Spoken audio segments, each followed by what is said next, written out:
দুর্বার রাজশাহীর মালিক বিদেশে পালায় যাচ্ছিল প্লেয়ারদের টাকা না দিয়ে, তবে আইন শৃঙ্খলা রক্ষাকারী বাহিনী তাকে সঠিক সময়ে ধরছে এবং কি তাকে হেফাজতেও নিছিল এবং মুসলেখা দিয়ে বের হয়ে গেছে।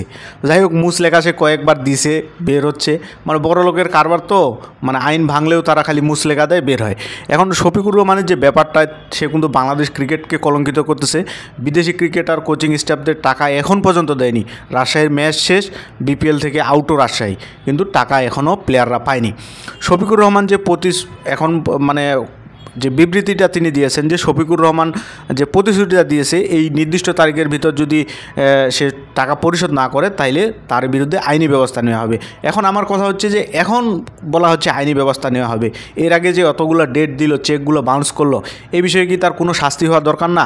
আপনি কি মনে করেন না সে যে কর্মকাণ্ডগুলো করতেছে এর ফলে বাংলাদেশ ক্রিকেটের ভাবমূর্তিটা নষ্ট হচ্ছে? এই যে দেখেন, ইমরান তাহির গতবার বিপিএলে টাকা পায়নি, ফলে সে সাউথ আফ্রিকার লিগে গিয়ে ওপেন টিভিতে বলেছে যে সেখানকার বিপিএলের ফ্র্যাঞ্চাইজিগুলো নিয়মিত টাকা পরিশোধ করে না। এমনকি পাকিস্তান ক্রিকেট বোর্ড এবারের বিপিএলে বিসিবিকে ফোন করে বলছে যে আমাদের দলের প্লেয়াররা কেন টাকা পাচ্ছে না, মানে পাকিস্তান থেকে যেসব প্লেয়ার আসছে বিপিএলে খেলতে, এই বিষয়টা দেখতে বলছে। তো এই বিষয়টা কতটা লজ্জার আপনি ভাবতে পারতেছেন? এখানে বাংলাদেশ ক্রিকেটের লেভেলটা কতটা নিচে নেমে যাচ্ছে।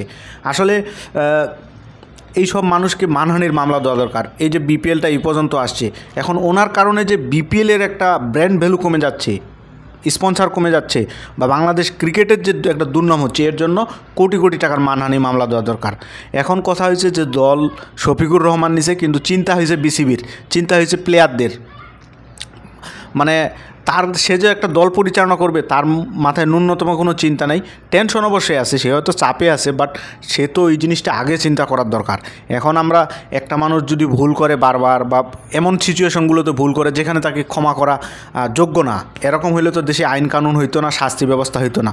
প্রত্যেকটা মানুষের প্রতি আমরা মানবিকতার খাতিরে অপরাধ মাফ করে দিতাম। বাট বিষয়টা তো এরকম না। বিষয়টা হচ্ছে কোন সিচুয়েশনের উপর আপনি কোন ভুলটা করতেছেন, এটা কিন্তু একটা বড় ফ্যাক্টর। আর বিপিএলের মতো একটা প্ল্যাটফর্ম, যেটা হলো আপনার ক্রিকেটকে, বাংলাদেশ ক্রিকেটকে বর্তমান রিপ্রেজেন্ট করতেছে, সেখানে শফিকুর রহমানকে কিভাবে দল দেওয়া হলো এই বিষয়ে, বা একটা মালিককে যখন দল দেওয়া হয় তার ট্রানজ্যাকশনগুলো দেখা দরকার, তার সেরকম আর্থিক লেভেল আছে কিনা, বা সামনের 3-4 মাসে তার আর্থিক অবস্থার ডাউন হয়ে যাবে কিনা, দলটাকে চালাইতে পারবে কিনা।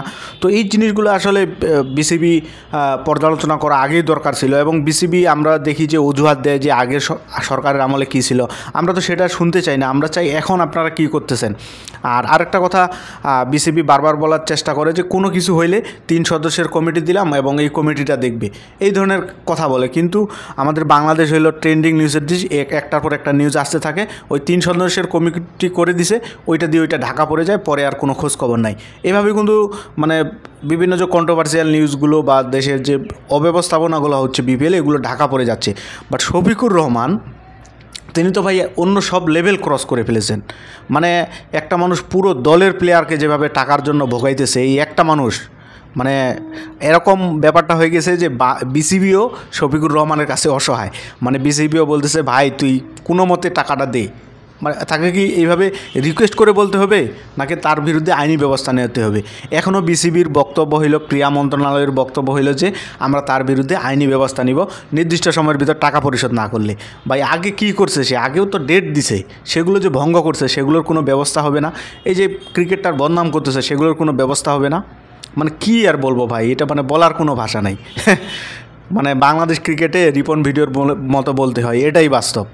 মানে যেরকম চলতেছে এটাই বাস্তব, এর চেয়ে ভালো কিছু বাংলাদেশের ক্রিকেটে আর কি আশা করা যায় না।